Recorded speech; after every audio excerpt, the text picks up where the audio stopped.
voltando, como nós vimos no slide anterior, nós vimos as vantagens da padronização para quem executa o trabalho, tá? E vamos agora comentar um pouco sobre as vantagens da padronização para quem supervisiona aquele trabalho que está sendo executado. Então, ele vai avaliar todo aquele resultado que o executante está trazendo pelos resultados obtidos e não por sentimentos, por gostar ou não daquela pessoa, tá? Por gostar ou não, pela raça, pela cor, pela opção. Ou seja, vai avaliar por resultados, não vai ter sentimentos. Resultado é resultado, contra resultados não tem argumento, é por aí. Eliminar a interferência, a frequência no trabalho do subordinado. Ou seja, para o supervisor é ótimo, o cara tem lá um padrão a seguir. Tem todo um padrão, uma rotina, né, a seguir. Então, vai ser quase que difícil o supervisor estar fazendo interferência. Ou seja, vai eliminar aquela frequência de interferência se não existisse um padrão, tá? E outra coisa também, o supervisor também recebe ordem da gerência, mas com uma padronização bem legal, bem organizada, bem determinada, bem treinada, tá?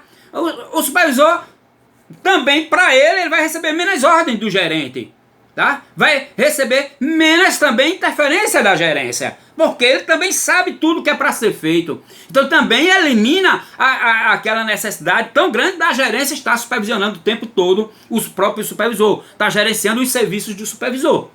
Também reduz bastante, tá? Não é que o gerente vai deixar de supervisionar, de acompanhar o trabalho do supervisor, não. Mas aqui vai ter, não vai ser tão frequente, tá ok? Eliminar também o esforço de procurar a solução do mesmo problema repetidas vezes. Ou seja, suponhamos, se já existe um padrão, tá? Para ser seguido, né? Para o executante, logicamente, quando houver qualquer tipo de anomalia, qualquer desvio naquilo que foi feito, o supervisor já sabe o caminho, porque ali já é um padrão, já sabe a solução, como corrigir aquela anomalia, como corrigir aquela não conformidade, como corrigir aquela falha. Por quê? Porque ela é também ao mesmo tempo padronizada. Outra coisa também, a padronização para o supervisor é uma ferramenta para ele poder controlar. Então ele tem um padrão, então tudo que tiver fora daquele padrão, tá, está precisando de uma solução, já é um problema. Então fica mais fácil para a visão do próprio supervisor. Aquela ferramenta, para ele que é o padrão, aquela ferramenta já deixa ele tranquilo para exercitar aquele controle. Ter tempo para melhorar os resultados junto com a equipe, é claro.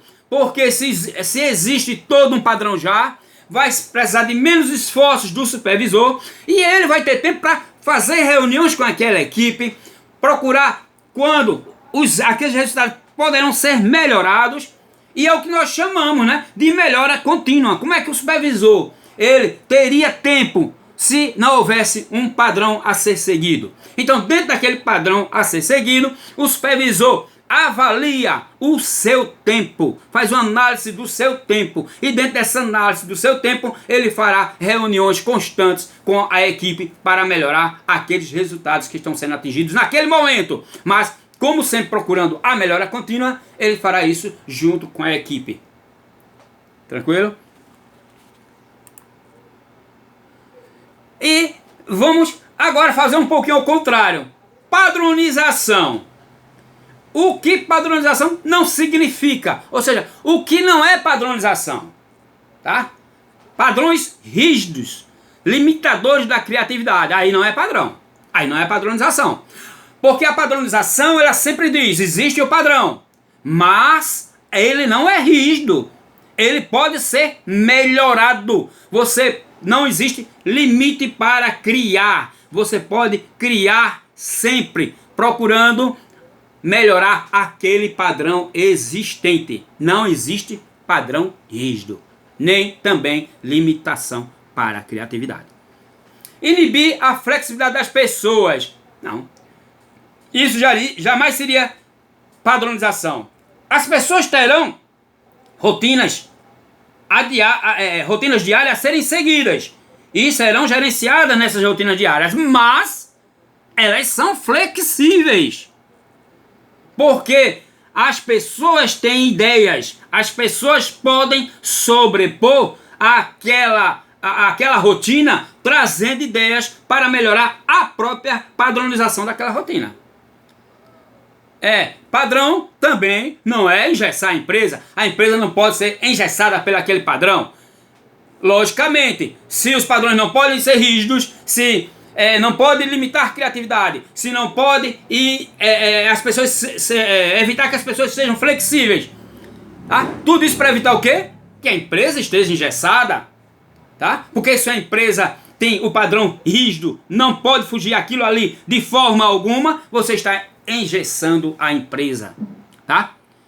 Outra coisa, achar que existindo um padrão e que as pessoas estão treinadas para aquele padrão, não terão mais necessidade de treinamento. Errado. É claro que terão necessidade de treinamento. É claro que precisarão sempre serem treinados, continuar sendo treinados. Isso é a continuidade. Não pode deixar de treinar as pessoas. É muito importante. E os princípios de uma padronização. Princípio, a base. Ela tem que primeiro ser simples. Ter o consenso das pessoas envolvidas. Tá? As pessoas vão entender e vão estar achando e concordando com aquele padrão, além dele ser simples. As pessoas têm que serem treinadas e muito bem treinadas para atingir aquele padrão. E também terem o direito a terem análises críticas. Tá? Essas análises críticas para quê? Para revisar aquele padrão. Elas têm que ser regulares. Ou seja, sempre que existe um padrão, deverão ter análises críticas. Ou seja, revisões. Para quê? Essas análises críticas construtivas.